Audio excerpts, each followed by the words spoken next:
Најголемото средство за среќниот живот е верувањето, иманот и добрите дела. Учењаците кога спомнуваат ова, секогаш го спомнуваат, затоа што има многу средства за да се стигне за среќен живот. Ама најголемото од тие е што верувањето, иманот, исламот и иман и добрите дела што ги прават човекот да се живее убаво и во овој свет и во другиот свет. Затоа што човекот кога живее без иман, без врска со Аллах субхану ва таала, сите добри да му се пружат во дуњалог и да му се даваат во дуњалогот, пак тој ќе биде тажен секој шатан. Иако све има, све за него се гледат проблем. Све за него е теснат животот. Немат решение за неговите проблеми. Тамам завршите еден проблем, друг проблем. Тамам завршите еден трет проблем. А тој имат богатство и имат све, затоа што немат верување, немат иман. Човек кога имат врска со Аллах субхану ва таала, сите проблеми се олесни. И затоа ние денеска живееме во едно време што луѓето многу се жалето што од стрес, од депресија,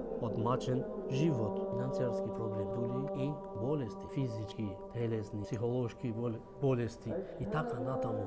Врската со Аллах субхану ва таала прекината, му се смачи животот.